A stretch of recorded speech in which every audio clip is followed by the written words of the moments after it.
and talk about the wait being over, the championship of Misconfiguration Madness. Hey. Finally here.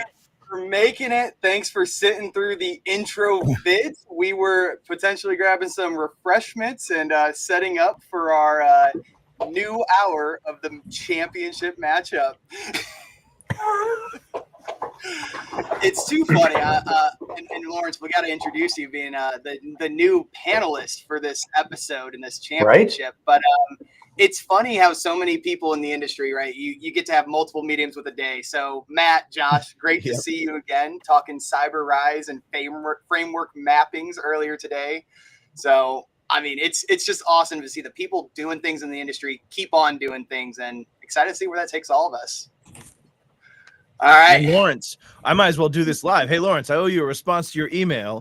Yes, we can definitely get together next week or so and rehearse our RSA proposal. Perfect. Are you guys co-presenters? We are. Yeah, well, you asked me if I knew him, and I was like, bro, we're presenting at RSA together.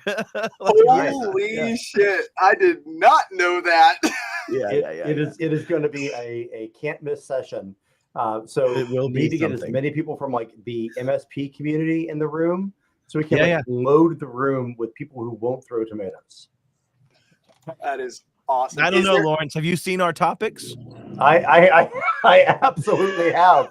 But I feel a bit hurt that I wasn't invited to be on this panel. They might throw bricks in some of the statements you're making. Any previews you can give? What is the topic? Are we allowed to share? You or me, Lawrence. You or me. Yeah. So go ahead. It's Zach. This is straight up your alley. Like, oh yeah, it's amazing. Oh yeah. So we invented a company. We took 4T Engineering, and we did a talk about shared responsibility in which a threat actor, we built a kill chain, gains access through what seems to be an innocuous access to a system. The development network's on the same network as the other production network. They gain access to the code that controls C squared, and they take a whole bunch of water controllers that drop and poison, or in this case, treat water in all of these communities, and start having them change their chemical load by a large amount. And so we walked through that kill chain and then asked the question of, like, was it the MSP or the end customer? Where's the responsibility in this shared responsibility model? And have you even talked about it in some of these things? And so we're just kind of asking the enterprise players that are there and mid-market players that are there to really consider the shared responsibility understanding of their supply chain risk. So I figured that I thought responsibility was always on the cyber insurance provider. No, is that? I'll see myself out. No. Have you been vibe coding again, Zach? Is that what's going on? Cursor told me it was true. Yeah, I thought so.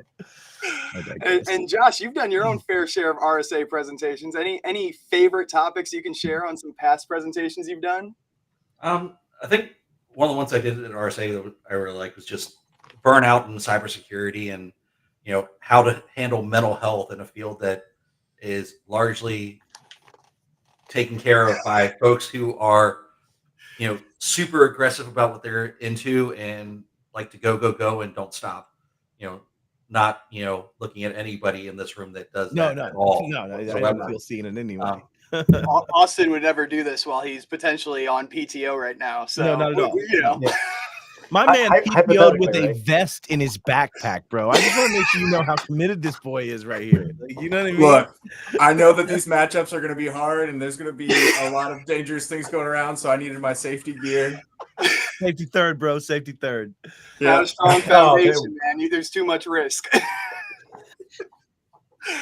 All right. This is always fun with you guys.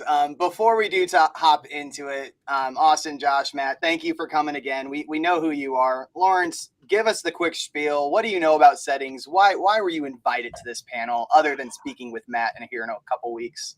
I have no idea. There's something about the CIS thing.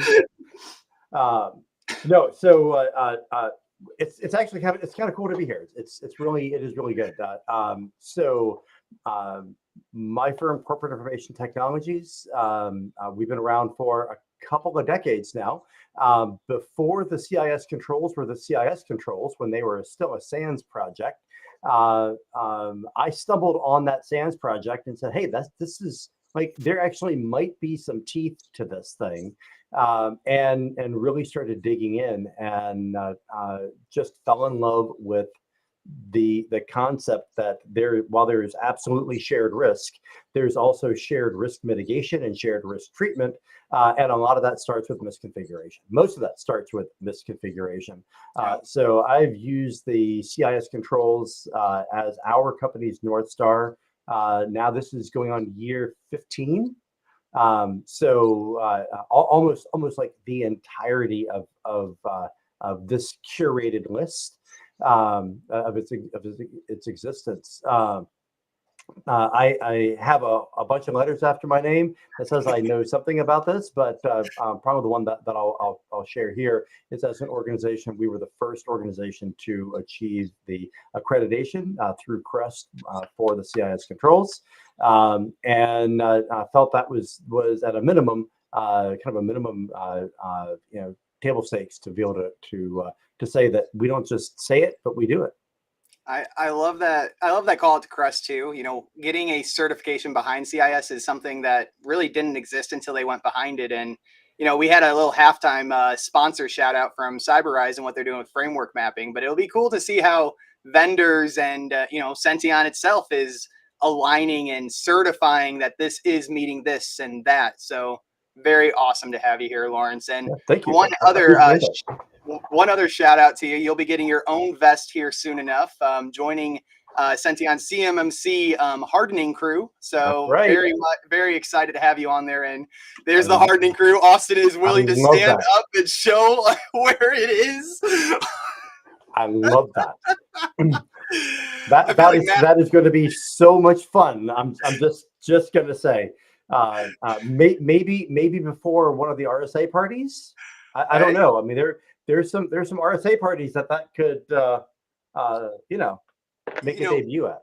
Eventually, for those who don't know me, I do live in my RV, and we may have a tailgate one day for the hardening crew and start posting up at these shows a little bit before. You're at RSA? Are you going to try to drive the street to San Francisco with the big bus? That would be amazing. I think I could put my 40-foot rig down the mean streets of SF. My dually truck barely goes, not pulling anything. That would be all amazing. Right, guys. I really appreciate it. We got to get to work here. Let's get to work. So, for those who are joining for the first time, we have our panelist here. Lawrence, you didn't make the cut because you were added a little bit ago last week, but he can stand in for me. We'll just rotate in on answers. He'll say it the same way I'm going to anyway. That'll be interesting. I have a feeling you guys will have some different point of views, but we'll see. I mean, this is the finals. There's going to be some upsets, some surprises. I don't know, Zach. I mean, like Matt and I, it's like brothers. Oh yeah, I'm not gonna lie. Separated at birth. Yeah. Separated at birth. I mean, it's he got the hair, I got the beard. Much better facial hair. Yeah, he got the eyes that work without glasses. I didn't. You know what I mean? That's where we find ourselves. We shouldn't bypass this comment because we had the meeting earlier, so we don't have to ask. But highlighting Josh for a moment, where's the beard, buddy? Any good personal news in your life? Oh, you're on the wrong port, buddy. Yep. Got to unmute the mic. That's always an important thing.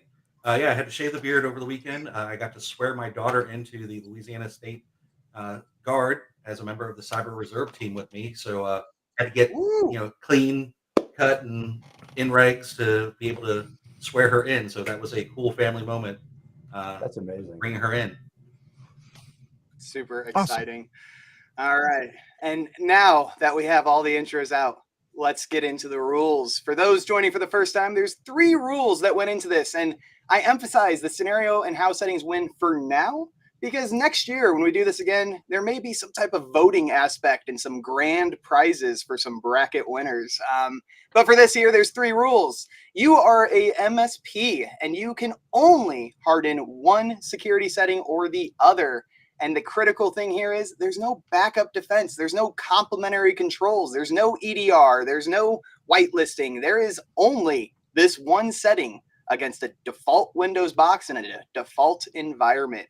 And the last thing here, we are going to debate. We're going to have fun. We're going to say who we think's going to win. But at the end of the day, to keep this agnostic and make sure our biases don't facilitate in, we are having ChatGPT be the ref.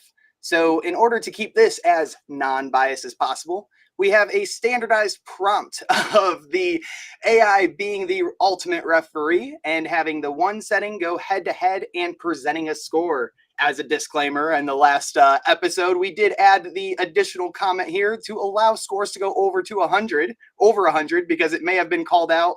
It looked like it was leveraging a 0 to 100 scale previously, and that is no longer the case. All right, let's see who this first matchup is. And we are doing the Elite Eight, Final Four, and the championship. All right, kicking into it, we have SMB1, who was Josh's pick for the win. Client driver being disabled, going against download restrictions block malicious. This is a browser hardening setting. Lawrence, I don't know if you know the format, but I want to call you out first. We got the legacy eliminator going against the malicious blocker. What are you taking here on a head-to-head matchup? I am taking SMB V1 all day. What's driving that? Why do you think so? No upset? It is. It's highly exploited, easily exploitable. It is a default script kiddie attack vector that is readily available in all Metasploit. Not complicated to attack, and you can just move all over the place with this. Man, you're not wrong. And our browser course, Lawrence, you're not wrong. But I got to get line of sight first. All right. In order to get line of sight, I'm gonna find that browser. I'm gonna take advantage of that, and I'm gonna get myself an endpoint, and then I'm gonna start abusing SMB1. And I would say, greater good wise, that the LLM feels that with no other protections in place, that the network itself would. Oh no, I don't know, Zach. As I say that, it could just very well be that it's like, no, this little machine's sitting out in the cafe now somehow. I don't know. The top attributes don't even help us here. They are 1-to-1, a match for each other. This is a I'm going to say the browser is more ubiquitous than the access to line of sight SMB1 via tax. But I would agree with Lawrence's initial statement too. It is, but it's Josh's cousin. We can exploit SMBV1 remotely too. So, Josh, what we got on the buzzer? I'm going to say SMBV1 just because it is the well-known, more pervasive, well-documented how to exploit. Although I think our LMM might kind of skewed a little bit to the block malicious because it's the browser-based set. Austin at the buzzer. We got it's a close 2-point game. SMB1. One basket, bro. Wow. Look, I just got to say, as a lifelong Dolphins fan and playing against Tom Brady way too many times, I know better than to go against the legacy eliminator of SMB1. All right. So, yeah. The GOAT prevails SMB1 even against a browser setting as important as blocking malicious, literally known malicious. It still took the W. All right, Lawrence, you're right. Moniker links would allow for an extensibility of SMBv1 abuse externally, potentially, or at least certainly with SMB methodologies. And maybe a poor hash in one would be worse. So, all right, fine. And we can keep the SMB conversation going because round one was the client driver, and this is just V1 disabled overall, and it's going head-to-head with the private Windows firewall, the home court defender against the SMB stopper. What you got, Austin? Now, Windows firewall, we have to remember that this is just the private firewall, and although it does a lot, we don't know anything about the public firewall. That leads me to believe that I'm going to go to the right from my screen at least and going with SMB1, the SMB stopper. Props. Sorry, I just got to the Airbnb and they had a ping pong table, so I was like, all right, I got to do this. But yeah, sorry. Y'all talk. Whoever has a prop can go next. Which one? I don't know. Josh, what's your thoughts, man? So I'm going to go SMB1. One, because, obviously that's my pick for overall winning, being one of the two SMBs. But two, private on means that it's detected that I'm on a private network, not a public network. That's a lot of other things that could be open. True. And, obviously I'm with you. In the scenario, I can't assume any other mitigating controls, but real world, if I'm on a private network, I'm assuming that there's at least some kind of network-based protection somewhere, whether it's a firewall, whether it's IDS, something. So I think, again, for the same reasons as before, SMB all day long.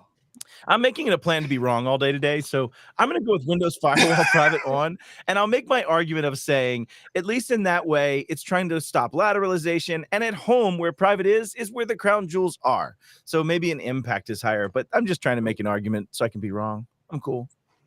I'm going to gloat hard Lawrence, if I win. any buzzer beater comments you want to add here? Right. All right, and at the buzzer, it was a one-shot. Wow. Broken. This thing's broken, man. I think as the matchups get closer, it's like I got to keep the games closer. It's waiting them all. It's true. All right. And we got another firewall, man. It's interesting to see how the LLM is weighting certain SMB firewalls. All right, I'll go first on this one. I'm taking Windows Firewall Public on, even though against the elevation enforcer. It's because of the LLM. It's the constraints of the game, man. It's the one setting. Because like admin no approval mode enabled means that I've got hands on the keyboard and I'm trying to escalate to admin. If I'm looking at Windows Firewall Public, I'm in the public. I wasn't drunk in the bar. I was drunk in the bar. I got thrown in public. Now I'm in public, right? And so the point is that the firewall is going to block those inbound attacks against my device and try to do something to reduce the attack surface. So I'm going Windows Firewall Public. It's got its own safeguard, but these are tough matchups, man. Yeah. I'm going to support the Windows Public rate for the purpose of like it is arresting lateral movement. It is if we assume that we are in public, that we are not at home, we are not inside of a network. Yeah, I'm going for having Lawrence here. I'm gonna have so many parameters in next year's lineup. All these rules. Yeah. It's gonna get. You're gonna have a 3-page case study for each one of these. You're just going to quickly have it tell you what you have to do to pwn any given set of scenario, right? Like it's just going to weigh them so much that, you're just going to have an attack path, man. It's going to be like a $99 pin test. We're injecting MITRE's attack chain into next year's lineup. All right, Josh, who are you taking here? I'm going to play devil's advocate. And I'm going to say admin approval mode enabled. And that's just because, obviously not having them on the box is obviously ideal. But I think for bang for the buck, not letting them escalate and elevate their privileges is more important than them being on the box in the first place. But the firewall comes in Control 4, and admin approval and escalation separation comes in Control 5. That's my other. If we're talking about one control, that means this is an out-of-the-box default Windows system, which means I have all the joy. I have PowerShell that's listening. I might have SMB v1, RPC. I got RPC sitting there. Maybe some spooler. I mean, there's a lot of juice there. And at the buzzer it goes, and it was not a blowout, but it's larger than before. That blocking network attacks cold with the public. I'm at even math on the points, just so y'all know, right? Like I've literally lost 2 and 2 and got a 4-pointer here. So like, I'm seeing it as even, actually, in my mind. All right, and if my math is correct, the last matchup of the Elite Eight, the dark horse of LLM prioritizing the password length, which Lawrence disclosure here. Game day impact on this one does say requires strong, so there may be some foul play where the LLM took into consideration. But I don't think that'll matter here. I think the custom service principles is probably going to play out. I don't know. I'm torn, right? The custom service principles and the access to LSAS, like that attack vector versus the passwords. Passwords are more exposable and they use strong. I'm final answer passwords. Yeah, I mean your attack surface definitely is broader with minimum password length. I mean, if we're saying one control. Right. Yep. So I can brute force this thing. I'm not going to get knocked out. Man, I'm going with minimum password length too. So, wow. All right, that dark horse might be moving. Josh, bring us back to the light. I would go with the dark horse and say the disable SSP AP because it does protect your high value memory space. It prevents root level tampering. It stops things like Mimikatz injecting into LSAS. And I think that's a little more than what password length alone would give me, happy joyness. Yeah. I think it's going to be close, within 4 points. Within 4 points. It's going to be a blowout for Pat. Right. The word strong. And the LLM's like, I trust you. Say it's strong. Yeah, right. The user's never wrong. Spring break 2025. Exclamation It is closer, but it is. Wow. All right. Yeah, that a boy, Josh. That's a tough win right there. That's a tough win. Yeah. That's a tough win. I'm with you. It is. All right. And if I have my math correct, it might be up to the final 4. Now, there is a matchup coming up. If you did your bracketology, it's the matchup nobody wanted to see. Everyone feared. These schools are practically the same university, man. It's the Purdue versus IU. It is engineering this is madness, guys. And if you know where I'm going with this is the matchup we didn't want to see. What the hell is the difference? Is one disabling the other? Are they related? How are these going to go head to head? Yeah. My gut says one's server and one's client side, but I believe, and this is my guess, maybe I'm wrong, I believe the configure SMB v1 disabled is unilaterally disabling SMB v1, whereas one is the client side driver. If I'm wrong, I'll be wrong, but I'm going to take the SMB v1 unilaterally disabled versus the actual client side driver vulnerability and attack sides, in my opinion. Yeah. So I'm going with Matt, SMB1 disabled because that shuts down SMB incoming altogether. Yeah. So whether I have the client driver on or not, it can't get into my box because I've disabled that. I could potentially go out to another box using SMB1, but I'm not going to get into my machine. Yeah. Final answer. Lawrence, you got it. Opposite. Right there. That's exactly right. Might just be all wrong, and it's like 84-12 or something. That would be, like it's the other that'd way. be hilarious. That would be. What do I not know really about sad. this? That'd be sad. The matchup we didn't want. Austin, any final words before we find out? You bet on Purdue on the left over there? I will be. Yeah.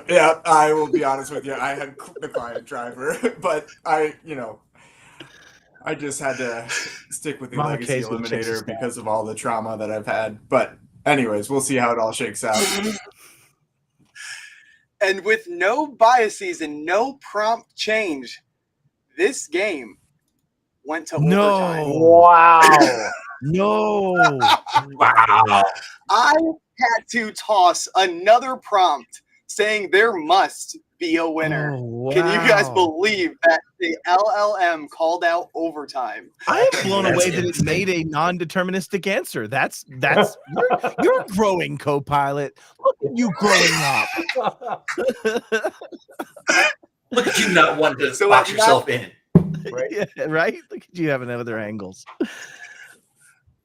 At 99.99 going into 101 overtime, SMBV1. Let's go. I did put the note. The tiebreaker decision is the more defensive against outbound contexts. Why? The winner is configure SMBV1 disabled. That did not format right, but we are the loser is client driver. If you can't read, do you mean inbound slide. Or make sure I understand the directionality? You mean outbound from the victim or outbound from the attacker? Oh, sorry. No, I totally said it backwards. The loser is because of that. My bad. Okay. All right, we good now. All right, you're about ready to make, and that's why we have a panel of SMEs for the commentators who try to read the LLM's notes. Josh, sorry, I interrupted you. What you got? Mine, Matt, and Lawrence's head explode when you're like, "Oh yeah, prioritize outbound." Yeah. Like, what? That's how my hair turned loose. Actually, Josh. I don't know if you knew that or not. They say before I made that mistake, Josh still had his full beard and it got ripped out. I'm kidding. Oh. All right. And the other final 4 matchup. Now that password length has been eliminated, we have the Firewall Public going against LSAS, the Road Warrior against LSAS Lockdown. I'm gonna take the original argument I made before of Windows Firewall Public Open, just from the inbound aspect of that by delineation from actually landing on the machine itself already. So I'm gonna take the Firewall Public. Yeah. Final answer. I'm doing the same, and the default behavior of a Windows box. If we have one control, right, one thing, the default behavior of the Windows box is that all networks are public. So yeah, I'm going with the firewall.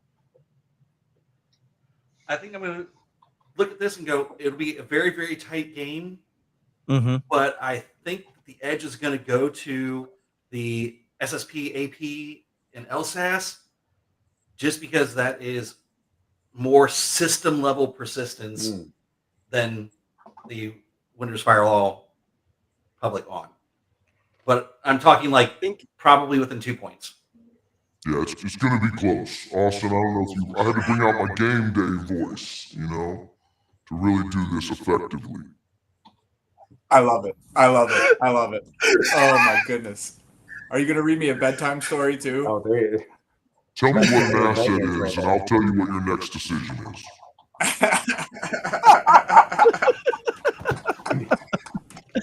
I will also say, and before I reveal the winner here, it is an important call out. In the final four, in the round of 64, we had a lot of browser setting upsets. But now that we're down to the final four, the OS seems to have been taken control, and that OS level is weighted heavier by the LLM's mindset. With that said, the winner of this and off to the championship game is LSAS by a buzzer beater. A half-court shot, they say. Yeah. That's amazing. Okay. All right, before we move on, I have to say, Matt, you need to go and rewatch Real Genius. Okay. That voice is the voice of God. That was amazing. Oh, that's perfect. Then I'm good. Yeah, we're good. But are you going to fill my house with popcorn? Yes. Thank you. Thank you. Like, you can't see it right now, but I am actually wearing the fuzzy bunny slippers from that movie. That's epic. That and extra amazing. Points if you can lift your leg up that high for us to see it there, Josh. Yeah, that's not happening. I'm old. Okay. Austin's got us covered. We'll get here. I'll highlight. We'll get the Bruin Harden over here to pop in and handle putting his legs up. Oh gosh. Got the mascot of Misconfiguration Madness coming in here today, and he actually has his own configuration vest that is literally pinned on because it's a couple sizes too small for a 7-foot teddy bear. Exactly. I love that you have an RV, Zach, and that you have an entire teddy bear human-sized thing taking up one portion of your available space inside this thing. Yeah. That's a commitment. I mean, that's a choice, that's a choice. To be transparent, it's because this guy loves to sleep right next to him. Oh, you notice funny. The cat right on there. He loves to sunbathe next to his buddy, the Bruin. That's awesome. All right. That championship we've only dreamed about having. Oh, man. It's time, guys. The inaugural games is coming to a close. This is a big moment. Next year, prizes. Next year, voting. It's going to be a whole ordeal. We're going to create a board through potentially CyberRise. Agnostic rule setting constraints. It's going to be huge. But let's dive into it. And before we do, on no behalf others, thank you to our sponsors here, Sention Managed Endpoint Hardening. Hardening all these settings that we talk about here can be done through an automated platform. So thank you again for listening in and hearing about the champion. LSAS against SMB1. Wow. The choice of Josh Copeland to take the chip. You made it. It's got to be SMB1 disabled. And I just want to put it on record that day one of this competition, I picked SMB1 disabled as a champion. You did. So, you did. Yeah, you did. You know what, though? Does that make you feel like a really old coach? Right? Because at some point you're like, why is it even on? Why do we have a protocol from 407 eons ago, or at least, I think, that is on by default, y'all? Stop handing people weapons when they walk into the party. Let's stop. We mind doing that? Not just that, but it is on by default, and the developers themselves have all but begged publicly that you turn this off, right? Public statements. He's already dead. But let's be clear. How many times do you go to an environment and someone's still actively using SMB? Oh, I know. Oh, yeah. Yeah. And you go, every hacker on the planet. All right, then we have to agree we're all like just beating this to death, but it's SMBv1 over LSAS, even with the weighting that Zach said about how endpoints are being treated. I guess they're both endpoints. Yeah, SMBv1. I'm in. Yeah, I'm following the Josh train. I mean, in fairness, SMBv1 is universal, right? It's server side. It's everything. So. Man, and just as a reminder out there to the audience, this is probably the most common misconfiguration found out there whenever Sention onboards a new partner. This is something still in the wild, not segmented off, and definitely not a documented exception when it's found. Austin, any final comments before we find out about this champion? You know, I'm really proud of ACT as part of the operating system. It was a great season, and even though they didn't make it to the Final Four, you know, they put in a lot of heart and effort. But my money is on SMB1. It's been a pleasure doing this with y'all, but let's see how it all shakes out. Your team had a good season. It was a good game. They didn't I'll win. They had a good game.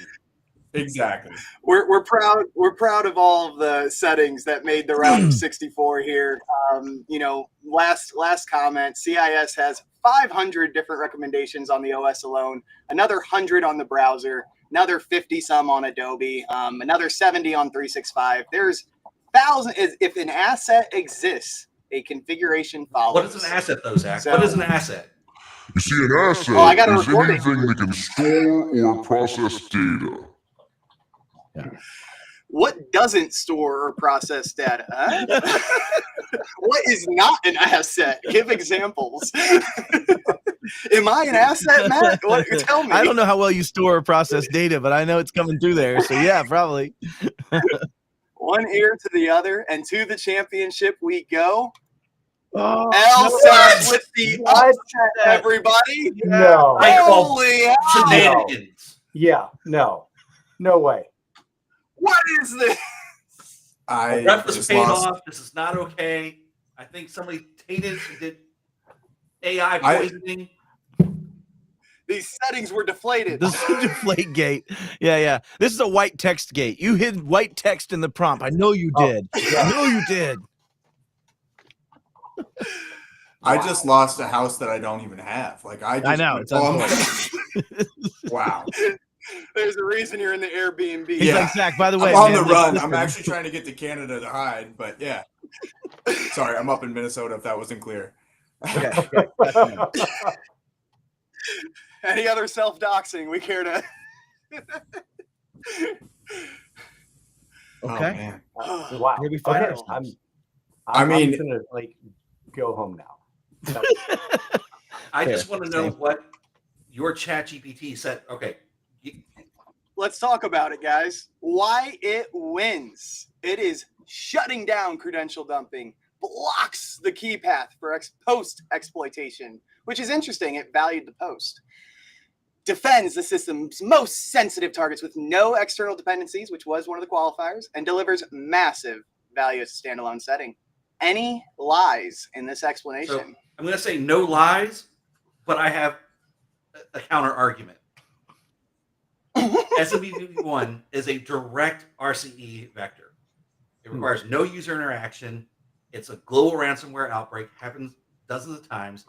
The LSAS SSP injection is dangerous, but it requires you to have initial access in the first place.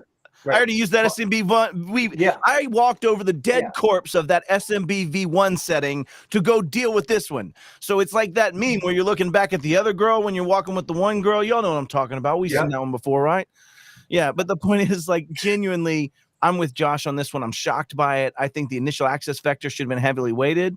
I feel like this whole thing's a foul, and I would like an official review. In fact, I'd like to start seeing what has happened on these LLMs. I'd like to audit every single one of them. I feel like there has been absolute malfeasance in this competition. Yeah, I'm gonna say it. Yeah, I'd like that in the NFL as well, but it hasn't happened yet. Not gonna happen.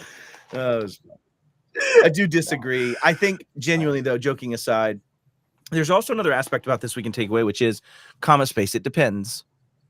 If there is nothing in LSAS, there isn't much to dump. And it really does depend on whether you're Azure Active Directory bound versus Active Directory bound and the way those credentials might be handled and stored, right? And so there are so many things that it depends. Just to add a little bit of wraparound for this of the LLMs having to make a choice in a vacuum. We are not so lucky. We have lots of things that make that depend as a statement, but that's why you choose and make decisions on each one and then stand by them and enforce them. Yeah. Man, this was a fucking run. This was wild, guys. Lawrence, first time panelist, first time commentator. I'm exactly what you thought. I'm gonna go crawl in a hole now because apparently something that has a higher difficulty of exploitability wins over something that is trivial that most middle schoolers can do. It is an LLM, Lawrence.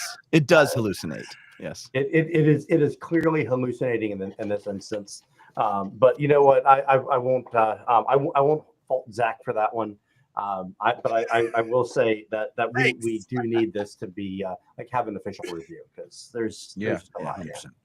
So as someone who teaches about AI and machine learning, this is the real reason why you don't universally trust your LLM, that you need to have a real person review the results to make sure they actually pass a sanity check. Because things like this happen where, SMB V1 gets defeated by SSP and LSAS for reasons nobody that has actual, electrons and neurons passing through their ears. Right. Make a reason. Puts ears on the side of an LLM. He's like, look, he's got electrons and neurons between there or something. You know what I mean? That's totally how it's going to be. I think we've beat this to death. Well, yeah, I think so.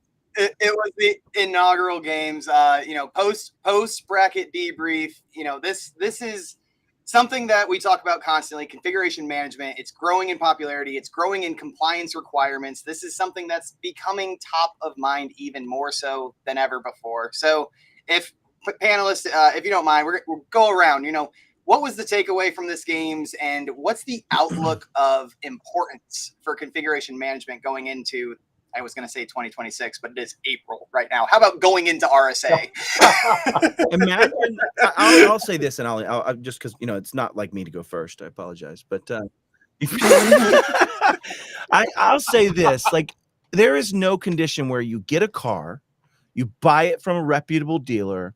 As you're driving, you dodge one wheel falling off. You realize that the window's going to fall out, that the doors aren't locked, that the gasoline's just kind of poured in the floorboard. And you just got to take a cup and scoop it over there and dump it over in the gas tank. Like, none of that happens. And yet with our machines, you are shipped a weapon. You are shipped by default a unconfigured weapon. And everything's on. And when you think about it, even all these joking that we had about the different configurations, they're forced on you to choose. It's set up for the lowest idiot that's still rocking an XP box from 400 years ago that's running a thing called Coats 2000 or Av Manager 2000 or a host of them that still require SMB V1. And so some poor schmuck that doesn't know any better goes, well, I guess I'm going to turn this on to make this stuff work or I'm going to get fired by my client. And that's the way the world works. Yeah. And we are evident that if you're going to be in the self-selected ones that don't want to die, you're going to realize that your job is to try to remove as much as you can first, turn on all the settings and back away from that. That's principle of least privilege and zero trust with something that's shipped to you in the worst configuration you're ever going to get it. All right, I'm gonna get off my soapbox before I fall and break my neck, but that's my thought on it. I got a follow up there though, because you said something, I don't know, a little controversial maybe, but if you don't do this, you're going to die, right? Yeah, is there a minimum requirement that you see on the horizon for an MSP to stay an MSP or stay successful? Is that something that could potentially? Well, I mean, if I ever retired from being a good guy and I was going to move forward, I would just hack MSPs. Number one, they have the tools I can turn off to protect the clients. I get to literally just sign in as them and turn them off, and then I can sign in conveniently, run my code. Why would I ever go and attack an end customer if I wanted to look at scale? right? And so when you think about it, that's one of many. You just pulled my string. You're doing this on point, Zach. You give me all damn fired it's like up. I hang out with you a little, like weekly I think at this point. if I was to put it, plainly, like I'm kind of Thanos-y right now. Like I might snap a couple times if I was honest when it comes to practitioners, because we are out there not knowing these things. Even myself, I have my own blind areas, right? We all have to be better. But it starts with at least admitting that we need to deal with these configurations and not coming up with some brand new term in Gartner for something that should have been, maybe we should lock the front door, stupid, a long time ago. Like it's not attack surface management. It's know where the front door is. Anyways, but yeah, I will say MSPs are going to grow far higher challenges, both regulatory compliance, contractually, and just getting shot at.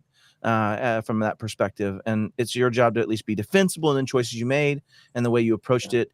And remember that for sure you've got to do these on you. You're the one in charge of the big G for governance for that. And if you're not doing it, how the hell are you selling it to your clients? So yeah, there's a bunch to unpack there. I got hours worth. We could do a whole nother session. And one more shout out to what Matt Lee's doing in the community. Cyber Rise is definitely having a focus on this, and there is a Discord community that is growing, and I will share the link in the chat, but definitely get involved, stay up to date. Really excited to be part of it personally and as a company. Lawrence, man. Well, no, let's do Josh first. Lawrence is new. Lawrence can close us out. Josh, where are you at, buddy? We can let Lawrence close. So I'd like to point between the 5 people on this screen, we have probably nearly 100 years probably IT and cybersecurity. Yeah. That might be just not alone, right? I'm like, no. How hard I'm on the 84. That level of experience for us to sit here and go, one, what does that setting really do? Yeah. Get through like the counting the number of double negatives to determine whether it's on or off, or if I disable the enable of the disable, what does that really mean? I'm like, if it's that hard for us, and we have 100 years experience between all of us, what shot does somebody have that is just coming in, trying to manage a, small company that has 100 employees, and you have one IT person that's running that's doing everything? And the answer is 0. You've got to have frameworks, you have to have tools, you have to have expertise to help you do that. And whether you bring in a CIS benchmark, or you pulling in something like a DISA-STIG that's telling you very granularly, go here, click this button, or pulling in something like Sention that's going to be able to help you click a button and do 80% of it for you automatically. You've got to have that level of expertise in it, because if it's hard for this group with 100 years experience, it's hard for everyone. It's why we've known that we have to do hardening for as long as I've been in cybersecurity, and why people have not done system hardening, because it's not easy. There's not, typically up until the last couple of years, been tools that made it, click a button and you're done. And you, in that one, you actually said something Matt said, right? That IT admin, that one person who's responsible for keeping the business running, right? Is there any, follow-up thought exercise, like what needs to change for that one person IT shop to actually prioritize a little bit of security, not necessarily over operations as a whole? Obviously there has to be a president, but is there any single thing you can call out that might need to change for that one IT admin to have a little bit of power? So I think it's already happening in cybersecurity insurance. Cybersecurity insurance is getting far more granular at the things that they're looking for before they write a policy. And you're having to fill out all of these questionnaires. And if you don't fill that out properly, they absolutely are taking you to court to not pay your claim. So that's giving organizations a little bit of juice to say, here's what I have to do. And if I answer no to this question, it increases our cybersecurity insurance policy by, $10,000 a year. And it only cost me $1,000 to fix this. Give me the $1,000 to fix this thing. Let me take, to Matt's point, let me take the rock off the pile that you're landing in. You have one less rock. Grandpa might need to hop on as a guest speaker. Grandpa and Mama K. He can just get an aspirin in the air with a 22. So like with a rock, he's got a high surface area of attack, right? There's just the accuracy is amazing. Like it's amazing. Yeah.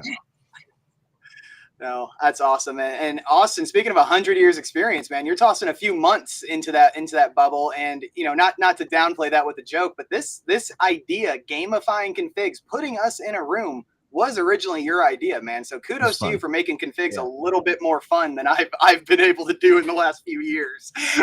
But what do you think of your experiment? I've loved this process. First off, thank you to everybody that joined and was a part of this. I found it extremely educational. And what I think is difficult is to analyze these things in a vacuum too, because none of these settings are hopefully in a vacuum, whatever. There should be complementary controls and stuff like that. But I love the discussions that we had and diving deeper into each one.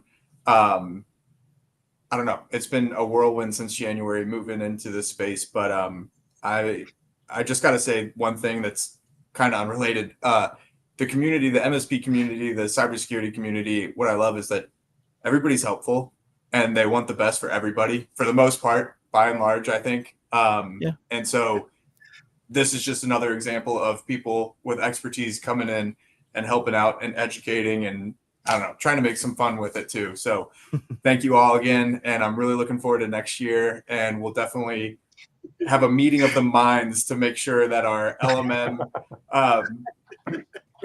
whatever the script. No, boys, we're doing vertical and horizontal LLMs to be able to pass back and forth between a side ref, right, and all of them will have different functions. We're gonna have a real game, and they're gonna score it. We're gonna have a rubric, bro. My mind's just going right now, man. There's so many things we can do. By next year, we're gonna have actually a general AI that will be. Oh, don't say. All right, I'm gonna see myself out. Yeah, it's gonna be self-aware at that. And we point, love you, Overlord. Yes. Sorry, I just wanted to Thank you, yeah. So that's a very important shout out to the MSP community, right? I mean, that's, again, CyberRise is building one, MSP Geek has one. You know, there's a lot of these out here, and call out the tech degenerates, right? This is all avenues Sention's involved with, Austin, you've gotten involved with. So very happy about it. And hell, shout out the Tech Degenerate Happy Hour, I think tonight. So it is a free welcome, everyone, if you guys want to join. Lawrence, man, first time, you really didn't know much going into it. I just told you we had a matchup contest. Right. What was your takeaway? What's your impact to leave the audience with on where configuration management is going? Well, you know, I think before we look at where it's going, I think we should look at where it came from. And I want to just kind of foot stomp something that was said earlier. Right, you have 1,000 give or take configurations, like meaningful configurations on any single one endpoint out of the box, and like it's easy to villainize Microsoft for just turning everything on, but like I like to say it's General Motors to grandma. Like they have one operating system that has to span that entire continuum, and of course it's going to be configured for grandma, right? Like it's everything's going to be on. It's going to be easy, and you know it's going to be made so that she can look up her recipes online, and right, that's about it. And then the onus and burden that has been expected, has been inferred, has been just kind of under the surface there. That, you know, if you need more security, if you are running this in a more critical environment, then you, as a consumer of that, as a user of that you will do the due diligence, that you will do the research, that you will do that. And of course, we know that no one person can, right? Yeah. I mean, it's impossible. And much less to understand the configurations and their impact, and think in the mind of an attacker. We were every one of us was in line with SMB v1 because, right, it's the most easily exploitable protocol that's out there. But I think, Matt, you hit the nail on the head. Like, if you think like an attacker, right, you're going to find the lowest common denominator, the lowest cost way to carry out your actions on your objectives. And I think that's what that's what we need to look for as we look forward inside of hardening and configuration management, right? We have an amazing resource in the offense informs defense of the CIS controls. We have an incredible, and Josh, I love the fact you mentioned STIGs, right? I'm in the DoD space, and so like when the National Vulnerability Database, like NVD, and the NCP, the National Checklist Program, like I remember like stumbling on those years ago, going, wait a minute, like actual like red teamers spent time to figure out the things that like are easy to break. Yeah, of course. And they publish this for free. What? Right? And exactly. So right, we have this data, and it's funny, but it's not. I mean, we're talking about a 20-year-old protocol here that is still on by default, that is still vulnerable, that is still an attack vector. And so I think if we look at where things are going, I think a rising tide raises all ships. I think getting awareness that these things have to be done, that it is not secure by default. And to give a little hat tip to CISA, not secure by design, not secure by default, right? I saw the head. Yeah, I was like, is he gonna shout him out verbatim, or is he gonna? I really wanted to say, like, hat tip to former director Easterly on that one. Yeah, that's how I was seeing in my heart too. Yeah, hat tip to what was the artist formerly known as CISA. Yeah, exactly. But like in fairness, right? CISA is a lot of really amazing people. And so yeah, so I think looking at where we're going. We have to raise the awareness. I think as an MSP, it's something that we shouldn't be like just talking about. We should be doing and trying to educate and actually explain to people, like, why do we need to turn these things off and get these organizations looking more like General Motors and less like grandma. And I think the more of this that we do, the better. And I have to say, like, hat tip Austin, this is I love gamification. Right, like I am the original acronym B winner. And so that is I love gamification. So great way to do it. This is amazing. That's awesome here. And it's funny you say grandma's house, because the pitch it presentation I gave, my opening line was Windows is designed for your grandma and the Fortune 500. Yeah. Like, that was literally my opening line. So I love that you called that out. It's true. And to take that one step further, I mean, the thing we can all do in this room, and we did attempt to do in this room, is create that better awareness. The thing I want to take that a step further is this is not a one-time thing, right? If you look at the browser alone, Chrome just in the last 2 months added 7 different AI enabled by default settings on just a Chrome update. They didn't like explicitly ask you, do you want this enabled? It's enabled by default. No, Zach, it's secure by default. I know that for sure. Sorry, There's no way. Oh wait, no, that's exactly wrong. Usable by default. Matt, that goes in the wrong answers only category. Yeah. Hey, whoa. Stop giving away our breakfast panel at Beyond, bro. Stop giving away our breakfast panel at Beyond. Right? Yeah, it's going to be good. But that's the thing. These settings are getting added, and there's potentially some OS settings that likely will have AI enabled by default eventually, right? These are things getting OEM'd, right? We see it with ChatGPT and Max right now, right? We know who funds OpenAI, right? These are the things that could be getting added to the OS and are going to be added and need to be reviewed. Awareness is what we can do in this room, but actually reviewing your baseline, updating your baseline, and most of all, making sure when you apply the baseline, it stays applied, it stays enforced, which is a huge challenge today with existing mediums, right? That's something that Sention really built its platform off of. How can we assure this setting is what we say it is? So, I mean, that's huge. And the last thing I'll leave it with is actually something Austin said, right? We talk about these settings in a vacuum, but also application of these settings is not in a vacuum. We're not disabling SMB1 on a pre-deployed device. A lot of the time, we're disabling SMB1 in an in-production environment. These machines need to actively be used while we're making changes. There is no safe vacuum to test production. Production is production, right? So awareness is great. Reviewing, applying, and just everyone needs to lift each other up to get configuration as a top of mind security layer. All right, guys, I'll get off my soapbox. Thank you for the closing thoughts from everyone. Thank you for being part of the inaugural games. We are having a vote competition next year, prizes and everything under the sun. Looking